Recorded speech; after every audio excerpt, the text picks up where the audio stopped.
নমস্কার বন্ধুরা, তাতাই মা বাবা ভ্লগে আপনাদের সকলকে স্বাগত। আজ আমি আপনাদের সামনে তুলে ধরব ডিমের একটা অসাধারণ রেসিপি। তবে রান্নাটা কিন্তু আজকে আমি করছি না, আজকে করছে তাতাইয়ের বাবা। কদিন ধরেই ওর খুব শখ হয়েছে রান্না করার। ছুটির দিন পেলেই ও বলছে আমি আজকে রান্না করব, আর বলছে যে ও নাকি ডিমের একটা দারুণ রেসিপি রান্না করে দেখাবে। তো আমি বললাম যে ঠিক আছে করো। তা সে আজ রান্না করে দেখাবে আপনাদেরকে। আপনারা দেখুন কেমন লাগছে। আশা করি খারাপ লাগবে না, কারণ ও এর আগেও এই রান্নাটা একবার করেছিল। আমার তো বেশ ভালোই লেগেছিল। তাহলে দেখুন আপনারা। আমি টমেটো কুচি, পেঁয়াজ কুচি, আলু ছোট ছোট করে কেটে নিয়েছি, তার সাথে কাঁচা লঙ্কা চিড়ে দিয়েছি, আর আরেক জায়গায় আদা রসুন, শুধু আদা রসুন পেস্ট করে নিয়েছি। কড়াই গরম হয়ে গেছে, আমি কড়াইয়ের মধ্যে কিছু পরিমাণ মাস্টার্ড অয়েল দিয়ে দিচ্ছি। তেল গরম হয়ে গেছে, আমি তার মধ্যে আলুগুলো দিয়ে দিচ্ছি।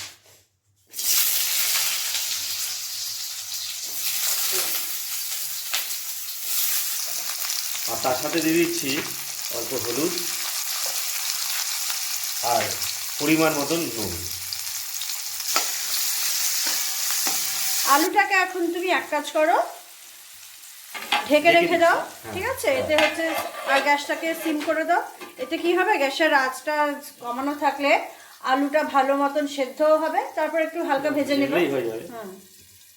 দেখতে পাচ্ছেন আলুগুলো ভাজা ভাজা হয়ে গেছে, আর সাথে 80% মতন সেদ্ধও হয়ে গেছে।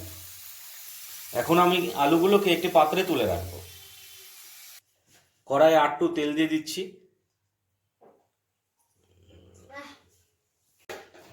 এখন আমার তেল গরম হয়ে গেছে, এর মধ্যে জিরা ফোড়ন দিলাম অল্প করে। তারপর আমার পেঁয়াজগুলো এখন আমি দিয়ে দিব, যেগুলো আমি কেটে রেখেছিলাম।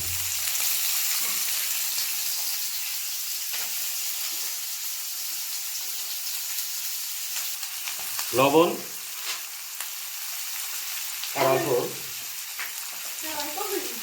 হলুদ। গ্যাসের আঁচ কমিয়ে আমি পেঁয়াজগুলোকে একটু ভেজে নিচ্ছি, যতক্ষণ না পেঁয়াজটা মজে যায়।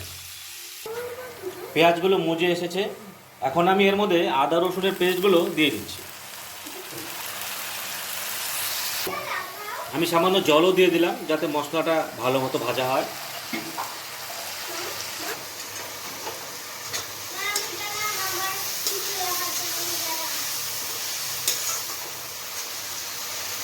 মশলা প্রায় মজে এসেছে, এখন আমি এর মধ্যে টমেটো কুচি গুলো যেটুকু কেটে রেখেছিলাম সবটুকু দিয়ে দিলাম, আর এর সাথে আমি লঙ্কাগুলোও দিয়ে দিলাম।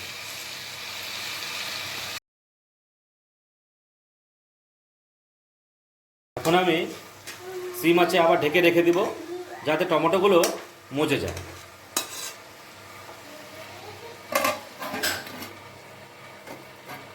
এরপর আমি ঢাকনাটা তুলে দিলাম। দেখতে পাচ্ছেন টমেটোগুলো অনেকটা মজে এসেছে। এখন আমি খুন্তি দিয়ে টমেটোগুলোকে একটু গেলে দেবো।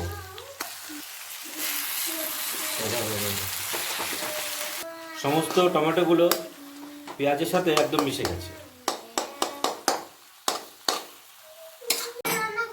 তাতাইয়ের বাবা এখানে নিয়ে নিয়েছে 5টা ডিম, আর ডিমগুলোকে অর্ধেক করে কেটে রেখেছে, আর পিছন দিকটা হালকা করে চিড়ে নিয়েছে। ডিমের মধ্যে দিয়ে দিয়েছে সামান্য পরিমাণে নুন, আর নুন দিয়ে এখন মেখে নেবে। এখানে কিন্তু হলুদের ব্যবহার হয়নি। এর মধ্যে আমি এখন ডিমগুলো ছেড়ে দেবো। চারদিকে এভাবে মশলাটাকে সরিয়ে ডিমগুলোকে উল্টো করে বসাবো।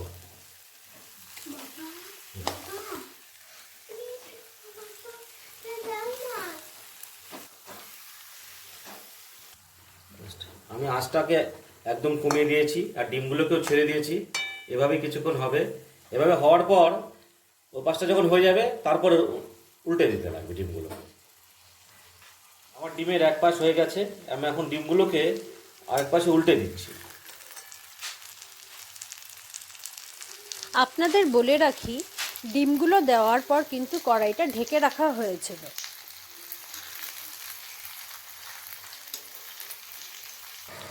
আমি ডিমগুলোকে সব উল্টে দিয়েছি। এখন আমি এর মধ্যে আলুগুলোকে দিয়ে দিচ্ছি।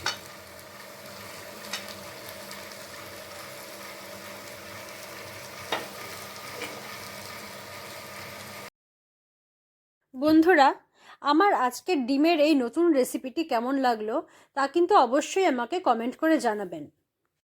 আর যারা আমার ভিডিও দেখছেন অথচ আমার চ্যানেলটিকে এখনও সাবস্ক্রাইব করেননি, তারা প্লিজ আমার চ্যানেলটিকে সাবস্ক্রাইব করে দেবেন। কড়াইটাকে কিছু সময়ের জন্য ঢেকে রাখবো, যাতে পেঁয়াজ থেকে জলগুলো ছাড়ে। আমি এই রান্নাতে আলাদাভাবে কোনো জল দেব না।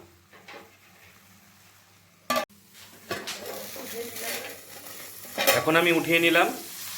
দেখুন কি সুন্দর রং এসছে, আর কিছুটা ঝোলও ছেড়েছে।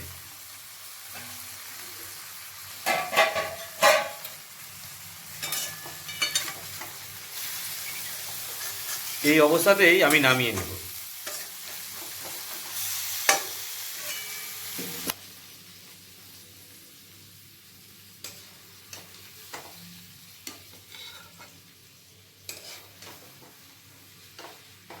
আপনারা দেখতেই পাচ্ছেন নতুন ধরনের এই ডিমের রেসিপি।